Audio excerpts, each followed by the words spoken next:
আমি প্রথমে শ্রদ্ধা করে স্মরণ করছি নোয়াখালী বিভাগ আন্দোলনের সহযোদ্ধা স্মারকী মিছিলটা চলে যাক।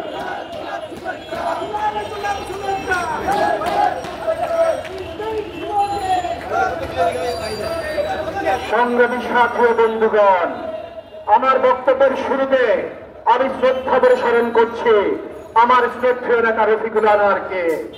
আমি শ্রদ্ধা করে স্মরণ করছি আমার রাজপথের বিভাগ আন্দোলনের সহযোদ্ধা সাংবাদিক নোয়াখালী মেইলের সম্পাদক জনাব ইমাম হোসাইনকে।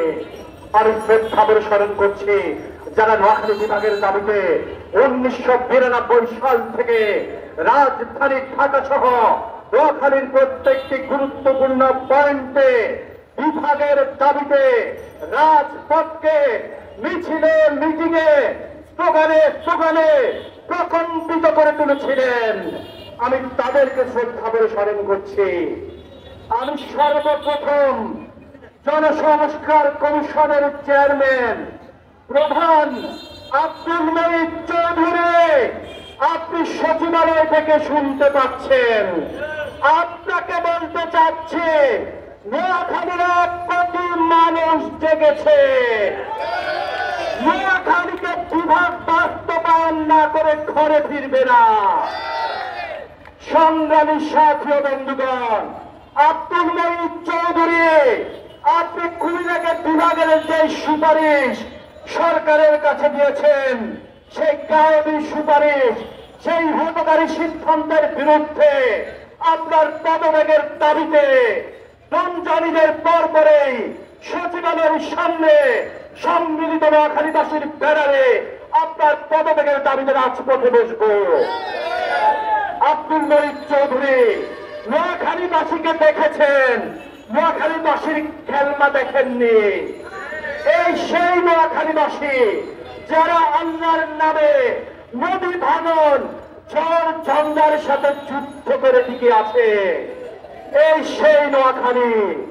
আমি আপনাকে হুঁশিয়ার করে দিতে চাই, শুধু একটি কথা বলবো, বীর শ্রেষ্ঠ রুহুল আমিনের প্রাণের জেলা নোয়াখালীকে বিভাগ যদি ঘোষণা না করা হয়, তাহলে রমজানিদের পর পরেই ঢাকার পথে নোয়াখালীবাসী লং মার্চ দিবে এবং ঢাকার বুকে মহাসমাবেশের ডাক দিবে।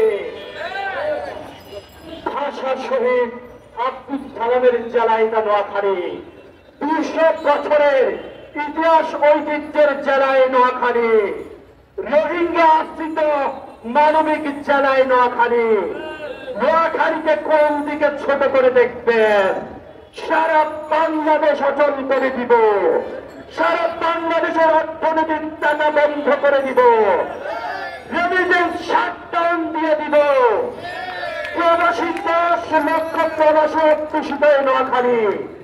মাননীয় প্রধান উপদেষ্টা মহোদয়, আপনার প্রতি শ্রদ্ধা রেখে দেখছি। আপনার কাছে আমার একটা মেসেজ, আপনি দেশ সংস্কার করতে এসেছেন, আপনাকে আমরা সমর্থন করি, আপনাকে ভালোবাসি। আপনি নোয়াখালীকে বিভাগ দিয়ে দেন।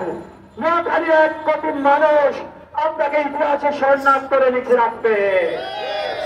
মাননীয় প্রধান উপদেষ্টা, আপনাকে আরেকটি কথা জানিয়ে দিতে চাই, এই সেই নোয়াখালী 1971 নোয়াখালীর গণপ্রজাতন্ত্রী বাংলাদেশ সরকারের সর্বোচ্চ রাষ্ট্রীয় খেতাবপ্রাপ্ত বীর শ্রেষ্ঠ রুহুল আমিনের নোয়াখালী। এই ছাড়াও আপনাকে জানিয়ে দিতে চাই, এই নোয়াখালী আগেই বলেছি ঝড় ঝঞ্ঝা নদী ভাঙনের সাথে যুদ্ধ করে টিকে থাকতে জানে। আমরা জানি কিভাবে আন্দোলন করে বিভাগ ঘোষণা নিতে হয়।